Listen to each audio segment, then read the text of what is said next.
को एक बार में याद नहीं होता। आपकी लाइफ में ऐसी बहुत सारी बातें हैं, ऐसे बहुत सारे इंसिडेंट्स हैं जो केवल और केवल एक बार हुए थे आपकी लाइफ में, लेकिन आप उनको मरते दम तक नहीं भूलोगे। अगर कोई आपको आज थप्पड़ मार दे तो आप उस घटना को कभी नहीं भूलोगे। आपकी मेमोरी बहुत अच्छी है। हर इंसान की लाइफ में कुछ बातें ऐसी जरूर होती है जो उसको उसके जन्म से लेकर या उसको जब से समझ आना शुरू होती है तब से लेकर उसकी मौत तक अच्छी तरह से याद रहती है। वो बातें वो इंसान कभी नहीं भूलता। और ताजुब की बात देखो, वो बात उसकी लाइफ में केवल एक ही बार हुई थी, लेकिन फिर भी उसको हमेशा याद है। ऐसा क्यों होता है? जबकि स्टूडेंट्स बेचारे एक टॉपिक को 20 बार पढ़ते हैं और 20 बार पढ़ने के बाद भी उनको वो टॉपिक याद नहीं होता। और ये जो एक सेकंड की घटना थी ना कि किसी ने आपको थप्पड़ मार दिया, वो आप हमेशा याद रखोगे। आपके दिमाग में वो बात छप जाती है और यहाँ पर आप इतनी मेहनत करते हो याद करने के लिए, आपको कुछ भी याद नहीं रहता। आज का ये वीडियो केवल स्टूडेंट्स के लिए नहीं है, ये वीडियो है सब लोगों के लिए, क्योंकि हमें हर रोज कुछ ना कुछ याद रखना पड़ता है। चाहे किसी दुकान का नाम हो, चाहे किसी का नाम हो, चाहे कोई बात हो या चाहे कोई काम हो जो हम बाद में करने का प्रॉमिस करके फिर भूल जाते हैं। आई नो, आज के इस वीडियो में हम बात करेंगे उन 7 बेहतरीन साइंटिफिक तरीकों के बारे में जिनको आप प्रैक्टिस करके, थोड़ी सी प्रैक्टिस करके अपनी मेमोरी को कई गुना बढ़ा सकते हो, अपनी याददाश्त को बहुत तेज कर सकते हो। और उसके बाद आपकी मेमोरी ऐसी हो जाएगी ना कि कुछ भी याद रख पाना आपके लिए मुश्किल नहीं होगा। आप बड़ी आसानी से कुछ भी याद रख पाओगे। ये वीडियो सबके लिए बेहतरीन रहने वाला है, इसलिए अब से इस पल से इस वीडियो का एक भी सेकंड मिस मत करना। सीधा आते हैं हम इस वीडियो के उन 7 पॉइंट्स के बारे में, 7 तरीकों के बारे में जिनसे आप अपनी याददाश्त को बढ़ा सकते हो। पॉइंट नंबर 1, अगर आप कुछ भी जल्दी याद करना चाहते हो तो इस पॉइंट को ध्यान से समझना। दिक्कत क्या है कि हम पहले ही ये मान लेते हैं कि यार इस चीज को याद रखना बहुत ज्यादा जरूरी नहीं है, या फिर हमारे पास में दूसरे ऑप्शन होते हैं याद करने के, याद रखने के किसी भी चीज को। फॉर एग्जाम्पल, आज कितने लोग ऐसे होंगे जिनको अपने सभी फैमिली मेंबर्स का फोन नंबर याद होगा? बहुत कम लोग होंगे, रेयरली कोई होगा। यही बात अगर हम करें 20-25 साल पहले की तो लोगों को आस पड़ोस वालों के नंबर तक याद होते थे। क्यों? मेमोरी का कोई सिस्टम था नहीं फोन के अंदर। या तो हर बार जरूरत पड़ने पर डायरी ढूंढते रहो या फिर उनको याद ही कर लो। आप पहले ही अपने दिमाग के घुटने तोड़ देते हो कि तू नहीं कर पाएगा भैया। इससे अच्छा तो ये है कि मैं इसको कहीं नोट ही कर लेता हूँ या कहीं इस मोबाइल नंबर को सेव ही कर लेता हूँ मोबाइल में। मतलब ये है कि जरूरत ही नहीं महसूस होती याद रखने की, और फिर बोलते हो कि यार मुझे कुछ याद नहीं रहता। आपको सबसे पहले अपने आप को इस बात के लिए कन्विंस करना पड़ेगा कि भले ही आपके पास में नोट करने के बहुत से साधन हैं, लेकिन आपको उस चीज को मेमोराइज करना है, आपको उस चीज को याद करना है। सबसे पहले आपको अपने दिमाग को सिग्नल भेजना है कि भैया मुझे ये याद करना है, कि भैया तुझे ये याद करना है। Point number 2, identify the uniqueness for that information. अगर आपको कोई भी चीज याद करनी है तो ऐसा अलग क्या है उस चीज में, उस बात में ऐसी क्या यूनिकनेस है जो बाकी और बातों में नहीं है। जैसे कोई आपको थप्पड़ मारता है, यूनिक है ना, उसमें आपको तकलीफ होती है कि यार उसने मेरे को थप्पड़ क्यों मार दिया। यूनिकनेस है उसमें, है ना, कुछ अलग फील होता है जब कोई थप्पड़ मारता है तो हमेशा याद रहता है। जो चीज आप याद करना चाह रहे हो, अगर आप अपने दिमाग को ये समझा पाने में सफल हो जाते हैं कि भाई ये इंफॉर्मेशन कुछ नई है, इसमें कुछ नयापन है, इसमें कुछ इंटरेस्टिंग है, ये इंपॉर्टेंट है। क्यों इंपॉर्टेंट है? क्योंकि इसमें ये है, ये यूनिकनेस है इसके अंदर, तो आपका दिमाग उसको इंपॉर्टेंस देगा। घर पे अगर डेली कोई आदमी आ रहा है तो उसको आप इंपॉर्टेंस दोगे, लेकिन कभी कभी कोई व्यक्ति आता है ना तो आपको याद रहता है कि हाँ यार वो आया था मेरे घर पे। सेम चीज अपने दिमाग के साथ। अगर कोई चीज यूनिक है, आपको लग रहा है कि ये कुछ अलग है, तो आपका दिमाग उसको अलग ही ट्रीट करेगा, उसको अलग वैल्यू देगा। अगर आप कुछ याद कर रहे हो तो आप ये देखो कि इस टॉपिक में ऐसा क्या है नया, ये इतना इंपॉर्टेंट क्यों है। और जब आपको ये पता पड़ेगा कि ये इतना इंपॉर्टेंट क्यों है, तब आप उसको अपने आप याद करोगे। Point number 3, associate the informations as much as you can with other things या विद ईच अदर। कहने का मतलब है भाई देखो, सीधी बात, जो आपको पढ़ना है, जो इन्फॉर्मेशन आपको अपने दिमाग को बोलना है कि भैया इसको याद कर ले, उस इन्फॉर्मेशन को आप बाकी चीजों से रिलेट करके दिमाग को समझाओ। रिलेट मतलब कि उसको जोड़ करके कि देखो इससे इसका ये लिंक है, ये चीज अलग है लेकिन इसका लिंक ये है। फॉर एग्जाम्पल, आप कोई रास्ता कैसे याद रखते हो? कोई आपको जब रास्ता बताता है तो कैसे बताता है? उसको कैसे याद रहता है रास्ता?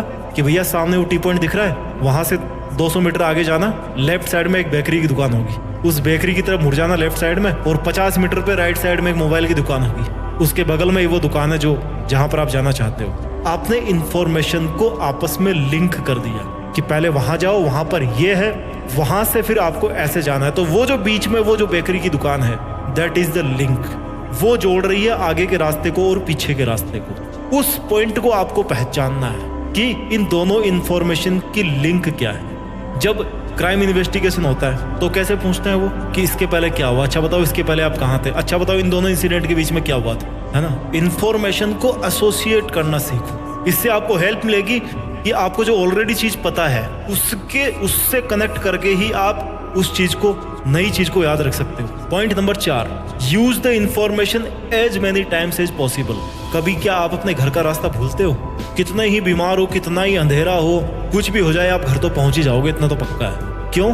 क्योंकि आप उसको हमेशा करते हो, हर रोज करते हो, और अपने दिमाग के लिए वो इतनी कॉमन चीज बन गई कि अब उसको याद करने की जरूरत ही नहीं है। हमारा दिमाग भी ठीक वैसे ही हमारा एक बॉडी पार्ट है, जैसे हमारा हाथ हो, हमारी कमर हो, हमारी टांग हो। अगर आप डेली रन तेजी से दौड़ पाओगे, अगर आपने 10 दिन का ब्रेक दे दिया बीच में, 10 दिन तक अगर आप नहीं दौड़े, तो आपके पैरों की तरफ से रेजिस्टेंस पैदा हो जाएगा कि भाई अब मैं तैयार नहीं हूं, मुझे थोड़ा टाइम चाहिए, मैं ट्रेंड नहीं हूं। हमारा दिमाग भी एक मसल है, उसको आप जितना वर्कआउट कराओगे ना, जितना उसको आप असाइनमेंट्स दोगे, उसको जितना चैलेंज करोगे कि भाई अब ये करके दिखा, उतना ही वो एक्टिव रहेगा, उतना ही वो पार्टिसिपेट करेगा और चीजों को याद रखने की कोशिश करेगा। तरीका नंबर 5 किसी भी चीज को याद रखने का, सेल्फ टेस्ट, सेल्फ वेरिफिकेशन बहुत जरूरी है कि जो इंफॉर्मेशन आपके ब्रेन ने अभी अभी रिसीव करी है वो उसमें ठीक से स्टोर हो गई है कि नहीं हो गई है। जब आप घर पे ताला मारते हो, चाबी निकाल लेते हो ताले से, तो उसको थोड़ा सा हिला के देखते हो ना कि भैया लॉक हुआ कि नहीं हुआ। सेम चीजों को रिकॉल करने की प्रैक्टिस करो। रिकॉल मतलब एक बार याद हो गया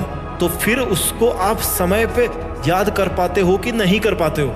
आप ये बताओ, आप कोई भी चीज याद क्यों रखते हो? ताकि वो आपको बाद में कभी काम आए, है ना। और अगर जरूरत पड़ने पे वो आपके दिमाग से बाहर ही नहीं निकल रही है तो फिर क्या फायदा याद करने का? आपने पहले भी टाइम वेस्ट किया, अब भी आप टाइम वेस्ट कर रहे हो।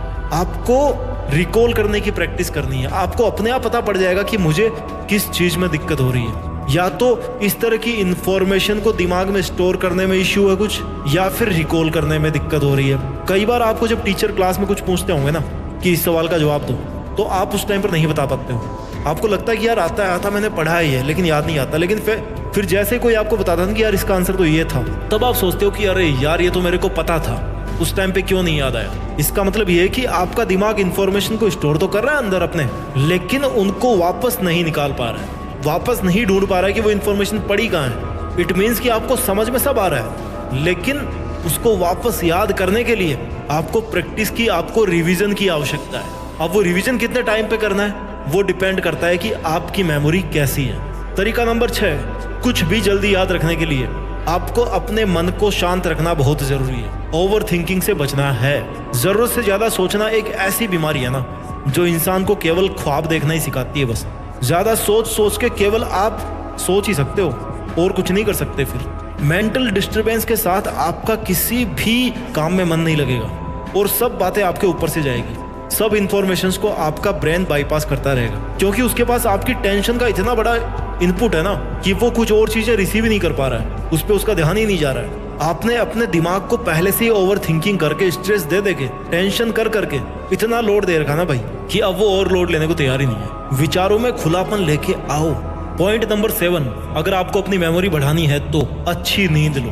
अ good sleep is a very must thing.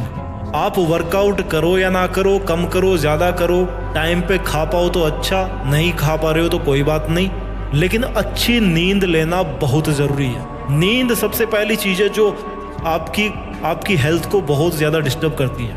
अगर आप एक दिन ढंग से नहीं सोओगे ना, अगले दिन आपको पता पड़ जाएगा। एक दिन अगर आप खाओगे नहीं, वर्कआउट नहीं करोगे तो इतना असर नहीं पड़ेगा, लेकिन अगर आप एक रात को आप अच्छी नींद नहीं लोगे तो अगले दिन उसका असर पता पड़ जाएगा। आपने देखा होगा कि सुबह आपका दिमाग कितना फ्रेश रहता है। एक तो डिस्टरबेंस कम होता है, और दूसरा बड़ा कारण है कि आपका दिमाग जो थका हुआ था ना कल के दिन से, वो रिकवर हो गया। क्योंकि आखिरकार दिमाग भी तो एक मसल है ना, और क्या है उसमें, वो भी शरीर के दूसरे अंगों की तरह थकता है, परेशान होता है, उसको भी रेस्ट चाहिए। उसका रेस्ट है नींद।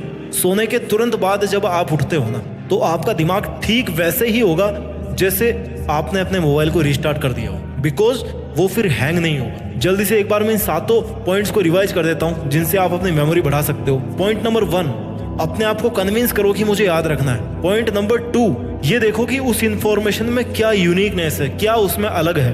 Point number 3, associate the informations as much as you can with other things. Point number 4, use the information as many times as possible, means practice करो आप उसको। Point number 5, self test, self verification की जो information आपके brain ने अभी receive करी है वो उसमें ठीक से स्टोर हुई कि नहीं हुई, आप उसको रिकॉल कर पाओगे कि नहीं कर पाओगे। पॉइंट नंबर 6, मन को शांत रखकर याद करना सीखो, शांति से जिंदगी बिताओ। और पॉइंट